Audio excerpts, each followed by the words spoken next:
Informasi pertama, saudara, seorang mahasiswa Universitas Indonesia membunuh juniornya, diduga karena ingin menguasai harta korban. Polisi masih terus melakukan penyidikan lanjutan, termasuk untuk mendalami psikologi tersangka. Seorang mahasiswa Universitas Indonesia, Muhammad Naufal Sidan, tewas dibunuh oleh Altafasalia Artnika Basya, senior korban di kampus yang sudah dianggap kakaknya sendiri. Polisi menyebut tersangka diduga membunuh karena ingin menguasai harta milik korban. Kepada polisi, tersangka mengaku terbelit utang 80 juta rupiah karena rugi bermain kripto. Kalau pengakuannya total hutangnya itu cuma sekitar 80 jutaan. 80 juta Ya. pada pinjol atau? Pelaku ini bermain kripto itu sehingga dia rugi, mungkin pinjam sana, main lagi pinjam sana, itu kepada pinjol pada umumnya. Pinjam 80 juta ke pinjol? Ya, tapi tidak satu orang, kepada banyak inilah. Berarti bukan hanya pinjol aja ya Pak? Bukan pinjol aja mungkin, sama teman-temannya. Kalau korban sendiri berapa pengakuannya? Hutangnya? Kalau kepada korban kecil, cuma 200.000 dan itu sudah diselesaikan, sudah dibayar. Memang si pelaku ini dengan korban berteman dan tahu bahwa pelaku ini punya barang-barang yang lumayan lah, seperti laptop ini merek MacBook, punya iPhone segala macam. Dan korban tahu persis bahwa baru pulang dari kampung pada hari Minggu. Ya, mungkin ini korban ini bahwa korban ini punya banyak duit lah. Saat dihadirkan dalam konferensi pers, tersangka meminta maaf pada keluarga korban dan siap menerima hukuman atas perbuatannya. Tersangka mengaku berniat membunuh saat korban baru saja pulang dari kampung. Ingin meminta maaf sebesar-besarnya kepada ibu korban, bapak korban, keluarga korban, kerabat-kerabat korban, teman-teman, pihak-pihak yang dirugikan, dan semua orang yang sudah saya kecewakan. Saya akan menjalankan hukuman dan menerima konsekuensinya. Pihak keluarga heran tersangka tega membunuh korban. Paman korban, Faiz Rafsanjani, menyebut selama ini hubungan korban dengan tersangka sangat dekat. Kalau pelaku sendiri kalau memang untuk minta maaf itu kan hal wajar. Biasa orang punya salah kan seperti itu. Cuman dari pihak keluarga sendiri kita nggak tahu akan memaafkan atau tidak. Biar hukum yang sesuai dengan norma hukum yang kita jalankan nantinya. Ponakan saya ini cerita kalau si abang asuhnya ini sangat care, sangat membantu mulai dia dari masuk kuliah. Nah ternyata ya kita nggak tahu, walau aja tiba-tiba kejadian seperti ini kan kita nggak ada yang tahu.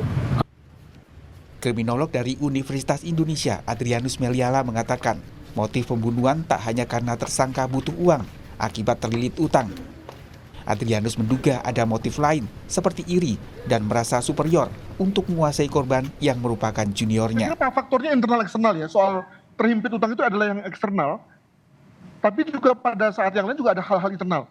Konon dari pemberitaan lain saya melihat bahwa ada soal iri juga. Tapi juga di pihak lain ada soal bahwa yang bersangkutan berani. Kalau lihat dari badannya saja, kan badannya si pelaku ini kan besar ya, besar dan dia kakak kelas pula, sehingga merasa superior dibandingkan adik kelas ya, yang kelihatannya juga lalu lebih mampu secara ekonomi. Jadi bagaimana perasaan superior itu kemudian lalu hendak dimanifestasikan dalam bentuk perbuatan fisik yang bersifat eksploitatif terhadap si adik juniornya ini. Polisi hingga kini masih terus melakukan penyidikan lanjutan, termasuk mendalami psikologi tersangka. Polisi menjerat tersangka dengan pasal pembunuhan berencana karena diduga sudah ada unsur perencanaan untuk membunuh korban.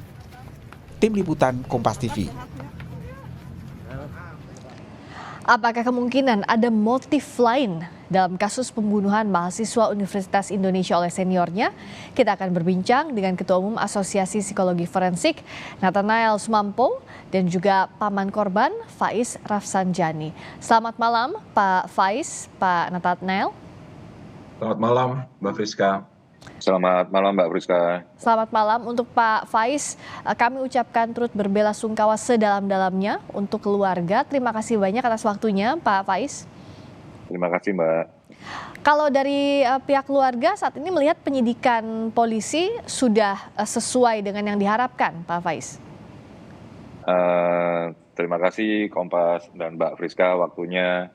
Kami dari pihak keluarga sendiri memonitoring jalannya penyidikan, terus proses BAP daripada kepolisian. Saya terima kasih pertama-tama buat jajaran Polresta Depok yang sudah mengungkap kasus ini kurang lebih dari 3 jam. Apresiasi kami dari keluarga itu sangat berterima kasih daripada jajaran kepolisian. Dan kami sendiri, saya selaku perwakilan dari keluarga, dan termasuk paman daripada korban, saya akan terus monitoring jalannya pemeriksaan untuk si pelaku tersebut sampai proses di pengadilan nanti, Mbak. Dengan harapan kami, dengan tuntutan yang sepadan lah. Kita mengadop dengan pasal 340 itu, Mbak. Ya, sejauh ini polisi menyangkakan tersangka dengan pasal 340. Tapi bicara soal sosok tersangka ini, keluarga memang tahu begitu ya bahwa pelaku ini adalah temannya korban. Kalau saya waktu pas preskon itu sempat ngobrol sama pelaku, memang katanya si pelaku ini dekat sama sosok daripada korban. Cuman saya bilang, kalau memang kau deket sama si korban, kenapa kau tega? Saya bilang seperti itu kepada si pelaku, Mbak. Kenapa nggak bukan orang lain? Kenapa nggak kau jaga pikiran seperti itu biar tidak terjadi ke korban atau beberapa korban di kemudian hari? Saya bilang begitu ke pelakunya, Mbak. Iya. Tapi jawaban pelaku, kenapa dia sampai tega, Pak? Ya pikiran udah kalut ke bentur hutang, ke bentur pinjol dan lain-lain seperti itu. Padahal kamu ini ketemu orang baik. Saya bilang seperti itu kepada si pelaku. Kenapa tetap tega itu loh, kebaikan dibalasnya seperti itu. Kok tega? Saya bilang gitu, Mbak. Ya, Pak Nathanael, kalau Anda lihat soal motif yang diakui oleh pelaku karena butuh uang, terbelit utang, pinjol, ini jadi dasar pembunuhan, padahal almarhum korban ini adalah teman dekatnya. Apa yang Anda lihat soal ini? Baik, terima kasih Mbak Friska. Yang pertama saya pikir kami sangat prihatin ya dengan atas apa yang terjadi dan juga menyampaikan turut berbelasungkawa untuk keluarga yang ditinggalkan, keluarga korban. Dan tentunya kita mendukung proses yang sedang berlangsung yang dilakukan oleh Polres Depok ya terhadap kasus ini. Nah, yang pertama saya pikir ada beberapa hal yang menarik dari kasus yang sedang berlangsung ini. Kami memang belum melakukan secara langsung pemeriksaan psikologi forensik, tetapi saya pikir ini menjadi sangat mendesak untuk segera dilakukan untuk kita memahami apa yang sebenarnya terjadi. Tidak hanya dalam rangka penegakan kasus ini saja, penegak hukum kasus ini, tapi juga dalam upaya untuk memahami dan mencegah kasus-kasus seperti ini lagi bisa terjadi di masa yang akan datang. Nah, saya pikir yang pertama memang secara umum tidak ada satu faktor tunggal menjelaskan mengapa kemudian seseorang tega-teganya melakukan tindakan agresif, kekerasan, bahkan sampai akhirnya membunuh yang lain. Ya. Nah, memang saat ini kami juga dari beberapa kasus yang terjadi belakangan ini ada salah satu faktor yang bisa dikatakan menjadi trigger atau menjadi tekanan ya, yaitu kaitannya dengan kesulitan ekonomi, secara khusus kasus-kasus berkaitan dengan hutang, berkaitan dengan pinjaman online. Nah ini sekarang ini mengemuka ada beberapa kasus, tidak hanya kasus ini saja ya. Nah pada kasus-kasus pembunuhan ya, dalam pemeriksaan psikologi forensik kami mencoba mengidentifikasi apa saja faktor-faktor resiko yang meningkatkan kerentanan pada individu tersebut untuk dia melakukan tindakan pembunuhan tersebut. Karena pada dasarnya setiap orang memiliki potensi. Setiap orang siapapun itu, pendidikan tinggi, rendah, status sosial ekonomi, dia memiliki resiko untuk melakukan tindakan agresivitas yang kemudian berlanjut kekerasan, bahkan sampai kemudian pembunuhan. Nah itu yang pertama. Sehingga penting untuk kita memotret apa saja faktor-faktor resiko yang ada pada diri seseorang. Ya. Faktor resiko ini ada yang mulai bisa dikatakan terbangun dari dulu gitu ya, dari masa tumbuh kembangnya dia sampai kemudian faktor-faktor kontekstual, situasional spesifik.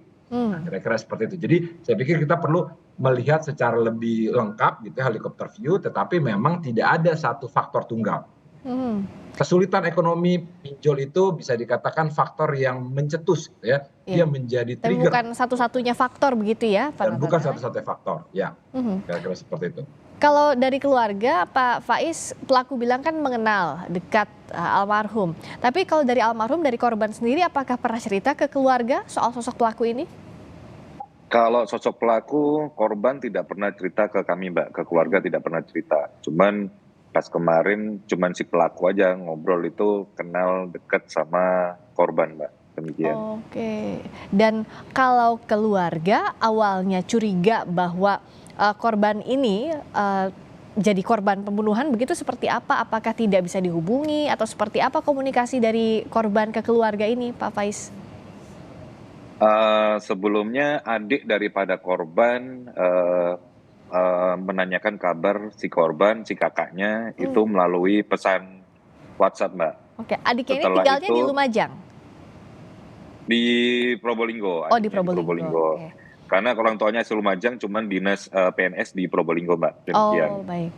Lalu? Nah, karena kenapa saya mewakili di sini? Karena kan saya tinggal di Jakarta, Mbak. Betul, betul. Gitu. Lalu sudah hari Jumat kok teksnya hari Rebo, hari Jumat kok tidak ada kabar. Akhirnya telepon saudara yang satu lagi di daerah Depok, Mbak. Akhirnya saudara yang di Depok meluncur ke kosan korban, menemui penjaga kos, meminta bersama-sama membuka kamar kos korban. Iya. Setelah itu dibuka, kamar terlihat berantakan dan banyak kamper berserakan di kamar korban dan kipas angin dalam posisi menyala. Iya, iya, iya. Kenapa ada kamper? Kamper itu Menghilangkan ada bau ya? indikasi itu menghilangkan bau daripada darah si Iya. korban, Mbak. Iya. Selanjutnya kamar dicek dan terdapat bungkusan hitam dari kolong tempat tidur. Oke. Setelah dipegang sama penjaga kos, terasa seperti memegang tubuh dan bagian kaki. Jadi Dan ada akhirnya hubungan ya? akhirnya diputuskan untuk melapor ke kelurahan dan telepon Babin Kamtibmas, Babinsa setempat untuk diteruskan ke Polres Beji, dan Polres Beji langsung mengambil alih sama Polresta Depok, kasusnya udah diambil alih, Mbak. Dan Oke. saya terima kasih buat jajaran Polresta Depok dalam waktu 3 jam udah mengungkap kasus ini, Mbak. Dan kalau bicara korban yang bercerita kepada keluarga, tidak pernah ada cerita bahwa misalnya ada masalah dengan temannya atau sebagainya begitu, Pak Faiz? Kalau permasalahan tidak pernah, Mbak. Alhamdulillah seperti itu. Alhamdulillah. Karena kan si korban sendiri itu kan memang anaknya kan suka belajar online, suka Iya. kan apalagi kan Rusia, Mbak ya. Dia kan Iya. lumayan lah. Apalagi para bapak-bapak di sini kan mengetahui kalau masuk UI itu sangat susah, Pak. Iya. Apalagi ini kalau benar-benar bukan anak-anak yang benar-benar pinter, nggak mungkin bisa masuk situ lah, Pak. Betul, betul. Makanya dia nggak mengambil Rusia, dia pengen mengupgrade dirinya buat dapat prestasi serta pengen mendapat beasiswa di Rusia nanti ke depannya, Pak. Iya. Seperti itu. Jadi korban ini anak yang baik, tidak punya masalah dengan siapapun. Tapi Pak Nathanael, pelaku dari sisi pelaku ini ya, yang bahkan membuat dia berani melakukan pembunuhan berencana pula, ada salah satunya adalah didasari iri kalau dari konferensi pers polisi. Nah, iri ini bisa sampai ke menghilangkan nyawa. Apa saja faktor-faktor yang bisa dibaca setidaknya, Pak Nathanael? Ya. Memang yang tadi saya katakan bahwa setiap peristiwa termasuk juga bisa pembunuhan ini ada faktor situasional juga yang kemudian terjadi psikologis dan pengaruh dari konteks atau situasi pada saat itu pada pelaku mempengaruhi gitu ya. Artinya kalau kita lihat pada mereka yang melakukan pembunuhan misalnya seringkali awalnya katakanlah percakapan-percakapan biasa saja gitu ya. Tapi kemudian terus meningkat, ada eskalasi emosi yang meningkat secara intens gitu ya. Lalu bisa saja berakibat pada kekerasan bahkan adanya kematian. Nah, itu yang pertama. Nah, selain itu juga yang kedua, kita lihat bahwa pada peristiwa pembunuhan seringkali juga terjadi yang namanya proses katakanlah pengambilan keputusan pada pelaku ya. Bayangkan ketika ada seorang individu yang dalam situasi kehidupannya terakhir katakanlah terkini, dia dalam kondisi yang sangat sulit dan dia melihat bahwa tidak ada lagi jalan keluar yang lain misalnya gitu ya, tidak jalan keluar yang lain, lalu kemudian dia kan menghitung kira-kira apa keuntungan dan risiko seperti itu. Lalu kemudian bisa saja kemudian dia melihat bahwa apalagi tadi dalam situasi emosi yang menguasai, kan ketika situasi emosi sedang kalut, sedang kacau, sangat sulit memang untuk berpikir secara rasional, kira-kira begitu. Nah ini juga memang kemudian beresiko, berpotensi menimbulkan kemudian seseorang yang melakukan suatu tindakan kekerasan bahkan sampai berakibat kematian seperti pembunuhan ya. Nah oleh sebab itu kita perlu melakukan pemeriksaan secara lebih intensif untuk kita memahami apa yang sebenarnya terjadi kira-kira begitu. Karena dinamika psikologis pada saat dekat-dekat peristiwa sebelum menjelang peristiwa pada saat peristiwa dan setelah peristiwa itu sangat penting untuk kita bisa kenali, bisa identifikasi dalam rangka memahami apa motifnya dan sebagainya. Iya, jadi ada banyak faktor tadi ya, termasuk faktor risiko yang mendasarinya. Kalau Pak Faiz dari pihak keluarga apa yang diinginkan dari proses hukum yang berlangsung, meskipun tentu mengapresiasi polisi yang sudah mengusut kasus ini, menyidik hingga saat ini dengan cepat? Kalau tetap dari pihak keluarga, Mbak, dari pihak keluarga sendiri kita pengen si pelaku ini mendapatkan hukuman yang setimpal apa yang dirasakan daripada korban, seperti itu. Ya. Pas sebelum press release pun si pelaku juga bilang dia siap diterima konsekuensi apapun, dia siap dihukum mati atau seperti apa. Wah, saya juga ya untunglah dia tahu diri lah seperti apa nanti jalannya sidang ke depan, saya bilang gitu. Dan saat ini proses hukum tetap berjalan. Semoga ada keadilan untuk pihak keluarga dan juga untuk korban dalam hal ini. Terima kasih atas waktunya Ketua Umum Asosiasi Psikologi Forensik Nathanael Sumampo. Terima kasih paman korban, Pak Faiz Rafsanjani. Sekali lagi kami turut berbelasungkawa sedalam-dalamnya. Terima kasih banyak Bapak-bapak atas waktunya.